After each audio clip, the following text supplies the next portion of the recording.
दर्शन और आप देख रहे हैं कंप्यूटर टीचर कॉलेज क्लासेस। तो आज की इस वीडियो में हम आपको पढ़ाएंगे जोड़ना, घटाना, परसेंटेज और वर्गमूल और यही जे घात और औसत। ये हम आपको सिखाएंगे एमएस एक्सेल के जरिए कंप्यूटर में।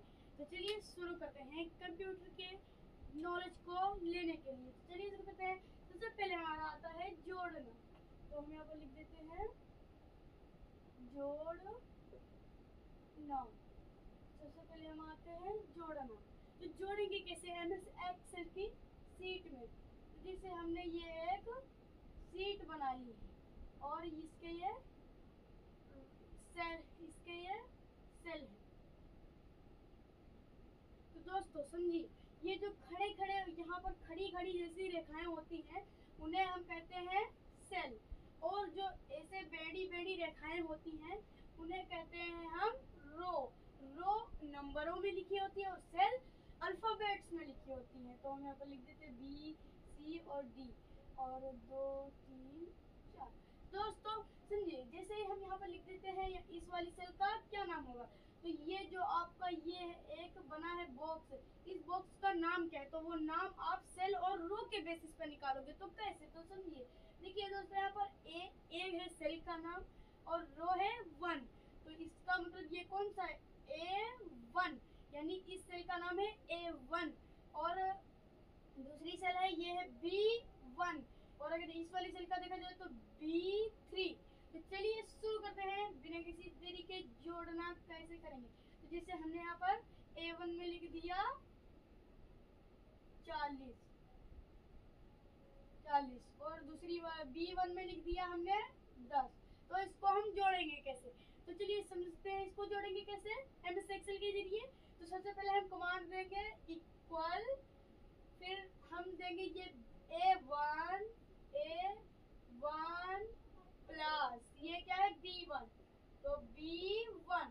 दोस्तों जैसे हम A1 और प्लस के बाद B1 लिखेंगे, इक्वल का साइन जरूर देंगे सबसे शुरू में। तो जैसे हम इंटर प्रेस करेंगे तो हमारा इसका जुड़कर 50 आंसर आ जाएगा। तो चलिए नेक्स्ट आगे बढ़ते हैं। जोड़ना के बाद आता है हमारा घटाना। तो घटाना बताने से पहले हम बता दें, जैसे जोड़ना को हम दो नंबरों को तो जोड़ लिए हैं, अब हम 2 से अधिक यानी मोर नंबर्स को कैसे जोड़ेंगे। तो चलिए, जैसे हमारे पास 40 और 10 है, यहाँ पर 15 है और यहाँ पर 10 है, फिर से यहाँ पर 12 है, यहाँ पर भी 12 है। तो यहाँ पर अब आपको देना है फार्मूला जोड़ने के लिए, मोर नंबर्स को जोड़ने के लिए सबसे पहले फार्मूला देना है सम। फिर उसके बाद आपको रेंज सेलेक्ट करनी है, A1 कॉलन का साइन देना है, फिर लास्ट वाली रो कौन सी है? B3। तो यहाँ पर दे देते हैं B3 और जैसे ही इंटर प्रेस करेंगे आपका आंसर शो होकर आ जाएगा। तो चलिए नेक्स्ट आगे बढ़ते हैं। घटाना।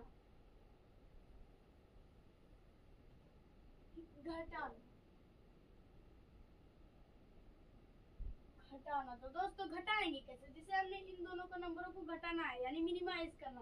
तो 40 में से जब जाएगा 30 बचेगा, बट हम ऐसे तो लगा सकते हैं, हम एक्सेल के जरिए से लगाना चाहते हैं। तो हम यहाँ पर सबसे पहले हमारी जो सीट की है सेल है A1 माइनस, फिर दूसरी सेल कौन सी है? B1। जैसे ही हम इसको माइनस करेंगे तो हमारा 40 में से 10 जाएगा तो आ जाएगा हमारा 30 आंसर। तो चलिए नेक्स्ट आगे बढ़ते हैं। हमारा अब आ जाता है औसत।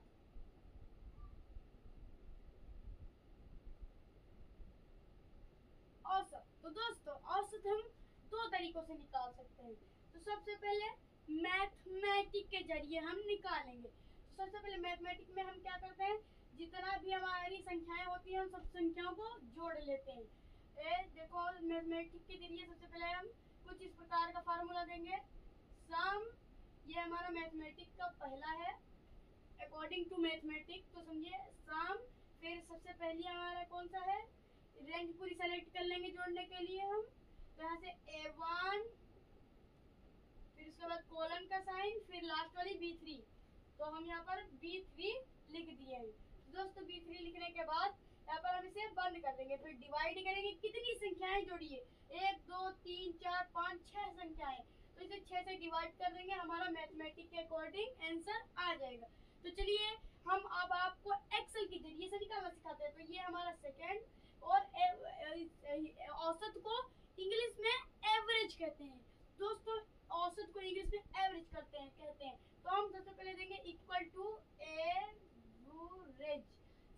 हम एवरेज लिखेंगे, फिर यहाँ से हम पूरी सेल को सेलेक्ट कर लेंगे, जैसे A1 से लेकर फिर B3 तक।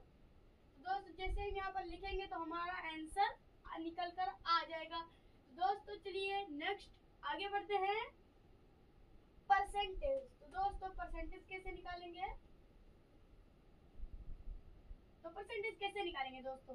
जैसे हमने हमारे पूर्णांक है और ये पूर्णांक है और ये प्रातांक है, तो हम यहाँ पर लिख देते हैं सबसे पहले प्रतिशत। तो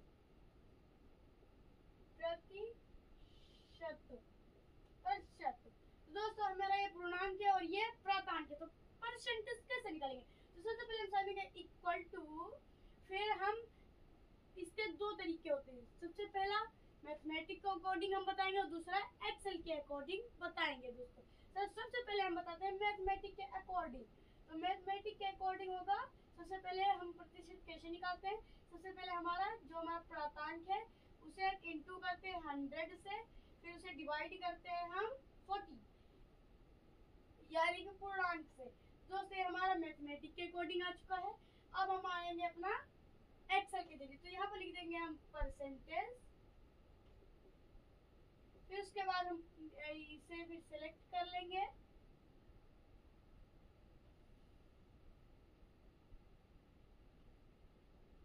दोस्तों हम अपने एक्सेल के अकॉर्डिंग कैसे निकालेंगे?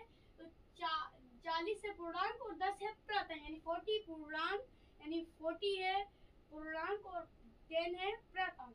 तो सबसे पहले हम इक्वल टू, ये कौन सी हमारी सेल है? B1, तो हम लिख देते हैं B1 into 100 divided by A1, यानी जो भी हमारी संख्या होगी वो चेंज होकर आ जाएगी, जो यहाँ रखेंगे चेंज हो जाएगी, यहाँ रखेंगे चेंज हो जाएगी। तो चलिए नेक्स्ट आगे बढ़ते हैं।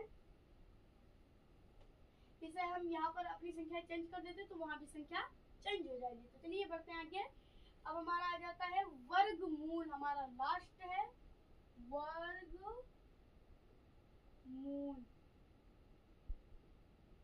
वर्गमूल, तो वर्गमूल कैसे निकालेंगे? सबसे पहले समझिए वर्गमूल होता क्या है। तो दोस्तों वर्गमूल होता है किसी भी संख्या का वर्गमूल। तो दोस्तों वर्गमूल आप लोग समझते ही होंगे, आप लोगों ने स्कूल में पढ़ाई होगा, बट यहाँ पर हम एक्सेल के जरिए वर्गमूल आपको निकालने में बहुत आसानी होगी। तो देखते हैं सबसे पहले वर्गमूल निकालने के लिए, जिसे हमें निकाला है 25 का हम वर्गमूल निकालेंगे। तो इक्वल टू लिख देंगे, वर्गमूल को इंग्लिश में कहते हैं स्क्वायर रूट, और एक्सेल में इसकी शॉर्ट में कहा जाता है SQR। तो हम यहाँ पर लिख देते हैं S फिर Q फिर R, SQR लिखने के बाद हम फिर लिख देते हैं, ये कौन सी सेल है? A2, हमारी सेल है A2। इसे जैसे हम इंटर दबा देंगे हमारा आंसर लिखकर आ जाएगा। तो दोस्तों गुणा, और इसके बाद हम आ जाते हैं गुणा पर। दोस्तों हम यहाँ पर लिख देते हैं गुणा। तो गुणा हम कैसे करेंगे दोस्तों? तो हम यहाँ पर लिख देते हैं, जैसे 25 की हम 5 से गुणा करेंगे, तो यहाँ पर लिख देते हैं, तो इक्वल टू ये कौन है? A2 फिर इंटू फिर होगा ये कौन सी? B2, यानी कि B2, और आपका गुणा होकर आ जाएगा। तो चलिए नेक्स्ट आगे बढ़ते हैं। आगे हमारा घात, यानी कि जैसे हम ये मैथ में पढ़ाई होगा आप लोगों ने, आपको इस प्रकार से ऊपर से 2 यानी 2 3 4 5 6 7 8 ऐसी घात लगी होती है, उसे कहते हैं हम लोग 2 लिखा होता है तो उसे कहते हैं स्क्वायर, 3 लिखा होता है तो उसे 4 बोलते हैं, 4 5 6 7 उसे घात बोलते हैं, यानी और उसे एक्सपोनेंटेशन भी कहा जाता है इंग्लिश में। तो इसे कैसे निकालेंगे? जैसे 25 की घात 5 है तो उसे कैसे निकालेंगे? तो 25 की घात 5, तो सबसे पहले समझिए इक्वल टू हमारा कौन सा है? A2 फिर घात निकालने वाला, यानी कि आपका स्क्वायर निकालने वाला जो होता है वो साइन कुछ इस प्रकार से दिया होता है, इस प्रकार से साइन दिया होता है, और उसको आप 5 यानी कि 5 भी लिख सकते हैं डायरेक्ट, या फिर आप यहाँ पर सेल का नाम भी दे सकते हैं B2, और जैसे एंटर करेंगे आपका आंसर शो कर आ जाएगा। तो चलिए